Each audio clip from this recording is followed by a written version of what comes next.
সে সব পেয়েছে, যে জান্নাত পায় নাই সে আসলে কিছুই পায় নাই।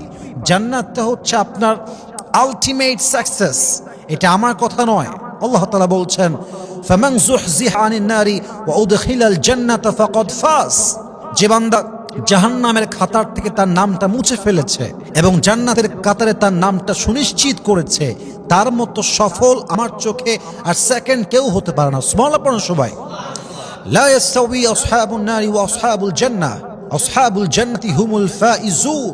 The people of paradise and the people of hellfire, they are not equal ever. The people of paradise, they are gain the ultimate success in their lives. আল্লাহ বলছেন যারা জান্নাতি আর যারা জাহান্নামী তারা কখন সমান হতে পারে না। যারাই জান্নাতি তারা আমি আল্লাহর চোখে সবচেয়ে সফল বান্দা। পড়ুন সবাই সুবহানাল্লাহ। এজন্য আল্লামা ইকবাল রহমতুল্লাহি আলাইহি খুব সুন্দর করে লিখেছেন, जिसे अल्लाह मिला और दुनिया में उसे कुछ भी ना मिला फिर भी उसे सब कुछ मिला, और जिसे अल्लाह ना मिला और दुनिया में उसे सब कुछ मिला फिर भी दर हकीकत उसे कुछ भी ना मिला। যে আল্লাহকে পেল, যে জান্নাত পেল, আর দুনিয়ায় সে কিছুই পেল না তবুও সে সব কিছু পেল। আর যে আল্লাহকে পেল না, যে আল্লাহর বন্ধুত্ব পেল না, সে জান্নাত পেল না, কিন্তু দুনিয়ায় সে অনেক কিছু পেল, যদিও সে অনেক কিছু পেয়েছে বাহ্যিক চোখে, বাট বাস্তবিক অর্থে সে কিছুই অর্জন করতে পারে না। ঠিক কিনা বলেন? So our aim is to get the paradise. আমাদের মূল গন্তব্য বা টার্গেট হচ্ছে জান্নাত অর্জন করতে পারা। আজকে আমরা 10টি এমন অভ্যেস জানবো, 10টি এমন আমল জানবো যে আমলগুলো করতে পারলে জান্নাতের দরজা খুলে দিবে একজন। তিনি কে?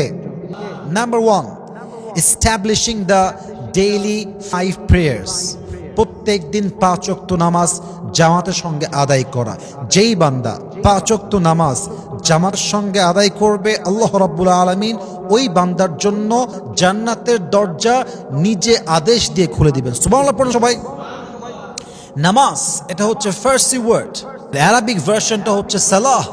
সালাহ means literally connection, link or communicating with Allah subhanahu wa ta'ala, আল্লাহর সঙ্গে কথা বলা, আল্লাহর সঙ্গে সম্পর্ক গড়া, আল্লাহর কাছে যাওয়া। নামাজ যেই বান্দা পড়ে সেই বান্দা আল্লাহর সবচেয়ে কাছের বান্দা হয়ে যায়। সুবহানাল্লাহ পড়ুন সবাই। ফাসজুদ ওয়াক্তারিব। Allah says in this ayah, "O my worshipper, if you want to get closer to me, prostrate and be closer to me." বান্দারে তুই সেজদায় লুটিয়ে পড়, তুই আমার সবচেয়ে কাছের সবচেয়ে প্রিয় বান্দা হিসেবে গ্রহণ হয়ে যাবে। সুবহানাল্লাহ পড়েন। নামাজ হচ্ছে আপনার জন্য সবচেয়ে বড় মাধ্যম to open the door of paradise. জান্নাতের দরজা খুলতে সবচেয়ে পাওয়ারফুল আমল হচ্ছে নামাজ। মাথায় রাখবেন, নামাজ মানে হচ্ছে এমন একটা হাতিয়ার, যে হাতিয়ার দিয়ে বান্দা সমস্ত আমল করতে সক্ষম হয়। নামাজ হচ্ছে আসলে পিলার। আপনার নামাজ থাকলে আপনি অন্য আমল করতে পারবেন। আপনি 5 ওয়াক্ত নামাজই পড়েন না, আপনি কি অন্য কোন আমল করতে আর কোনো আগ্রহ খুঁজে পাবেন? বলেন ইয়েস নাকি নো? পাবেন না। নামাজটা হচ্ছে আপনার মূল ভিত্তি। একজন মুমিন হিসেবে দাবি করলে মুমিন হওয়া যায় না, বরং মুমিন হওয়ার পরে সর্বপ্রথম দায়িত্ব হচ্ছে ইমানের পরে নামাজ আদায় করা। আল্লাহু আকবার। নামাজ পড়তে হবে আপনাকে। নামাজ ছাড়া আপনি কোনো আমল করে শান্তিও পাবেন না, ইভেন আপনি ইন্টারেস্টও খুঁজে পাবেন না। অতএব নামাজ হচ্ছে সবচেয়ে ইম্পর্টেন্ট। নামাজ আপনাকে পড়তে হবে। আল্লাহ তাআলা বলেছেন ওয়াকিমুস সালাহ, এস্টাবলিশ দ্য সালাহ। নামাজকে তোমরা কায়েম করো।